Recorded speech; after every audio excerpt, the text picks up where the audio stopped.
आज 3 महिने होत आहेत। 2-3 दिवसापूर्वी सोशल मीडियाच्या माध्यमातून आपल्याला व CIDला विनंती केली होती की आजच्या दिवशी आम्ही सर्वजण येऊन आमच्याकडे जे काही छोटे मोठे अजून पुरावे आलेले ते आम्ही CIDला देणार आहोत व काय वस्तुस्थिती आहे, कुठपर्यंत तपास आला आहे याबद्दलची माहिती घेण्यासाठी आम्ही सर्वजण या ठिकाणी आलो। इथं आल्यानंतर जेव्हा आम्ही पहिल्यांदा आलो होतो तेव्हा म्हणजे सगळ्यात पहिल्यांदा CIDला जेव्हा FIR करा ही विनंती करण्यासाठी आलो होतो तेव्हा सुनील रामानंद सर मोठे अधिकारी आहेत, ते समिती प्रमुख आहेत, ते उपस्थित होते। त्यानंतर सुधीर हिरेमठ हे पण एक मोठे अधिकारी आहेत, ते उपस्थित होते। PR पाटील साहेब होते, आनंदराव खोबरे हे उपस्थित होते। जेव्हा आम्ही दुसऱ्यांदा आलो तेव्हा सुनील रामानंद सर हे उपस्थित नव्हते, तेव्हा हिरेमठ सर होते, पाटील सर होते। आता आम्ही तिसऱ्यांदा आलेलो आहे तेव्हा या चारही अधिकाऱ्यांपैकी एकही अधिकारी आज इथं उपस्थित नव्हता। हे बिझी असतील, आम्हाला असं कळालेलं आहे। फार महत्त्वाचा एक इव्हेंट हा मुंबईला कालच्या दिवशी होता। सगळ्या पोलीस अधिकाऱ्यांमध्ये क्रिकेटची कॉम्पिटिशन होती आणि तिथं क्रिकेट बघण्यासाठी व क्रिकेटमध्ये सहभाग घेण्यासाठी दरवर्षीप्रमाणे अनेक पोलीस अधिकारी हे मुंबईला गेले होते, म्हणून कदाचित त्यांना त्यातून वेळ मिळाला नसावा आणि यातले एक अधिकारी हे कोलकात्याला गेलेले आहेत, ते आम्ही समजू शकतो। कदाचित आम्ही जेव्हा चौथ्यांदा येऊ तेव्हा इथं असणाऱ्या वॉचमॅनशी संवाद आम्हाला साधावा लागणार आहे। त्यामुळे तिथं असणाऱ्या एका मोकळ्या खुर्चीचा आम्ही फोटो काढून त्या ठिकाणी आलेलो आहे। आमचं एवढंच मत आहे की जरा या तपासाला आपण कुठेतरी सिरियसली घ्या, पण त्या बाबतीत या CIDकडनं पण आणि सरकारकडनं पण कुठल्याही बाबतीत त्या ठिकाणी सिरियसनेस दिसत नाही। आज जे काही मुद्दे आम्हाला मांडायचे होते आणि बोलायचे होते त्याच्यामध्ये एक तर कर्नाटकाच्या SHOनी जो FIR दाखल केला, कोर्टात गेला, कर्नाटकाच्या तिथं DGP जे आहेत कर्नाटकाचे त्यांनी महाराष्ट्राकडे पाठवला। अधिवेशनामध्ये या बाबतीतली चर्चा झाली आणि आम्हाला असं कळालं की हा FIR CIDकडे पाठवलेला आहे। आता CIDकडे पाठवत असताना शब्दाचा खेळ खेळतात असं आम्हाला कळालं। काही पत्रकारांशी सुद्धा जेव्हा काही वरिष्ठ अधिकारी CIDशी बोलले ते म्हणले आम्ही तपास नाही करणार या FIR वर, आम्ही एन्क्वायरी करणार, म्हणजे चौकशी करणार, तपास नाही करणार। म्हणजे शब्दाचा खेळ खरंच काय हे समजून घेण्यासाठी आम्ही आलो होतो, पण इथं दुर्दैवाने कुणीच भेटलं नाही, न खालचे अधिकारी सुद्धा तिथं या विषयाच्या बाबतीत अपडेटेड होते। असं अपडेटेड कुणीही व्यक्ती दुर्दैवाने इथं आम्हाला आढळलं नाही। त्यानंतर काही आम्ही जे AIB नाही तर DGCA बरोबर जे काय पत्रव्यवहार केला आणि DGCAने आम्हाला जी माहिती पाठवलेली आहे त्याबद्दलचे डॉक्युमेंट घेऊन आम्ही आलो होतो। याच्यात बरंच काही लिहिलंय, पण एक छोटासा विषय सांगतो। FDR म्हणजे मशीन विमानाचं जे आहे ते कशा पद्धतीने वागलं, त्याचे डिव्हाइसेस कशा पद्धतीने वागत होते, हे कुठं रेकॉर्ड होतं ते FDA। तर आम्ही जी मागणी केली होती की अमेरिकेची एखादी एजन्सी, चांगली एजन्सी घ्या, तर आम्हाला या रिपोर्टमध्ये सांगितले, धन्यवाद आपल्या सर्वांचे, मीडियाचे आणि महाराष्ट्राचे, दबाव आल्यामुळे DGCA अमेरिकेची ही जी कंपनी आहे NTSB याला आता याच्यामध्ये घेतलं नाही। सांगितलंय की FDR रिपोर्ट डाउनलोड झालेला आहे, फक्त त्याच्यामध्ये कुठे गोंधळ होणार नाही यासाठी फॉरेन्सिक रिपोर्ट सुद्धा आम्हाला पाहिजे असं सांगितलं। आणि त्यानंतर CVR हा जळलाय असं सांगत होते।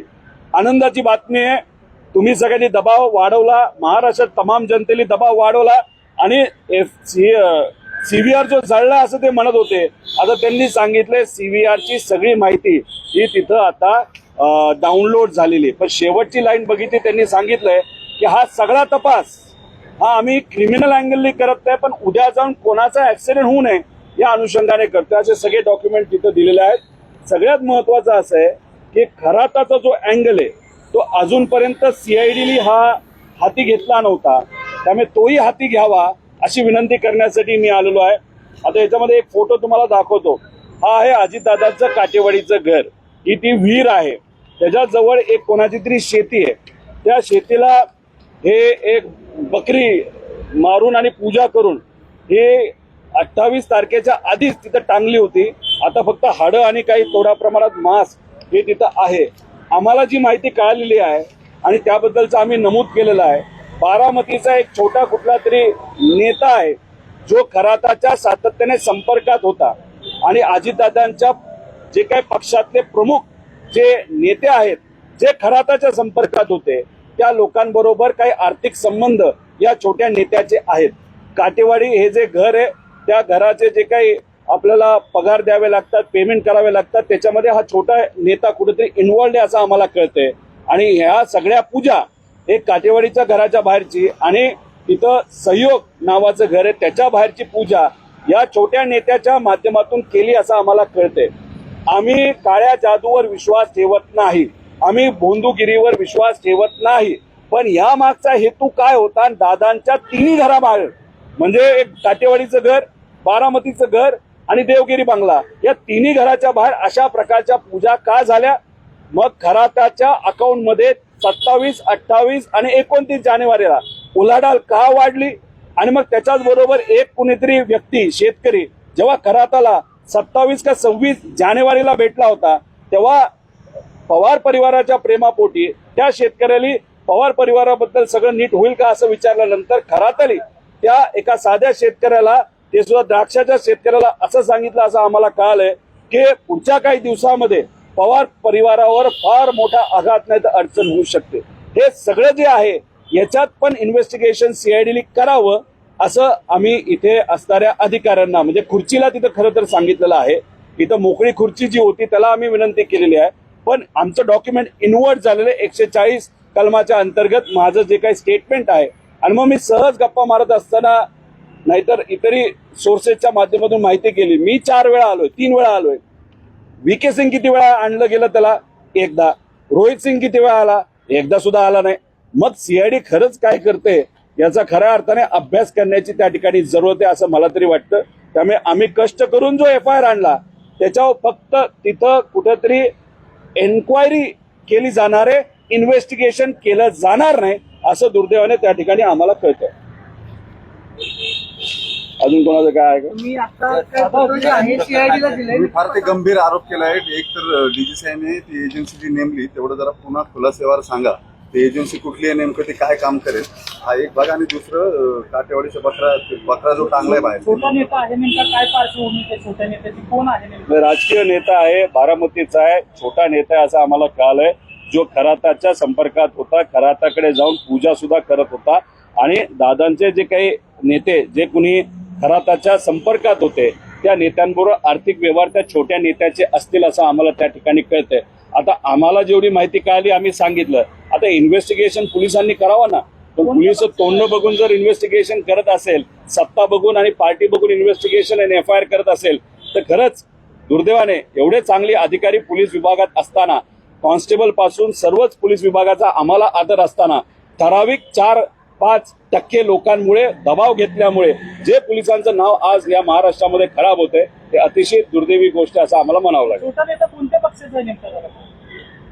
आता दादांच्याच पक्षाचा असू शकतो असं आम्हाला त्या ठिकाणी कळलेलं, अजून नाव कळलं नाही, पण त्या बाबतीतलं नाव आम्ही काढायला बघितलेलं आहे. आम्ही फोटो सुद्धा बघतोय. काही अजितदादांच्या मोठ्या नेत्यांच्या करंगळ्या कापल्या होत्या, अंगठे कापले होते. अजून छोट्या नेत्याचं कोणाचं काय कापलं होतं का म्हणजे जे दिसेल असं म्हणजे अंगठा वगैरे हे आम्ही थोडं त्या ठिकाणी शोधतोय. ते फोटो आमच्यापर्यंत आल्यानंतर मग आम्ही लिंक लावण्याचा प्रयत्न तिथं करू. बघा, आमचं एवढंच मत आहे, आमचा नेता गेलाय, नेता गेल्यामुळे आम्ही भावनिक झालेलो आहे आणि आम्ही कोणालाही सोडणार नाही. आणि आम्ही फक्त भाषण करण्यासाठी हे बोलत नाही. आम्हाला भाषण करण्यासाठी हे बरंच काय बोलू शकलो असतो, पण आम्हाला ते न करता अराजकीय भूमिका घेत आमच्या नेत्याला न्याय मिळाला पाहिजे. जर मोठ्या नेत्याला न्याय देता येत नसेल तर गरिबाला न्याय कसा मिळेल अशी आमच्या सगळ्यांची भूमिका आहे.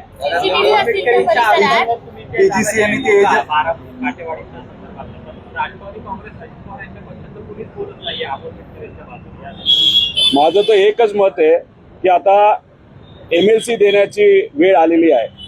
अमोल मिटकरी हे दादांच्या बाजूली बोलतायत तर मला तर असं वाटतंय गरीब माणूस आहे पण अमोल मिटकरींना MLC द्यायला काय हरकत आहे. पण काय झालंय, काही नेते मुलाचं नाव पुढं करतायत, काही नेते पुतण्याचं नाव पुढं करतायत आणि काही व्यावसायिक लोक पैसे पुढं करतायत. आता सामान्य व्यक्तीला न्याय मिळेल जो दादांची भूमिका घेतो का पैसेवाल्याला का पोराला का पुतण्याला न्याय, नेत्यांच्या पोराला पुतण्याला का कोणाला न्याय मिळेल हे आपल्याला बघावं लागेल.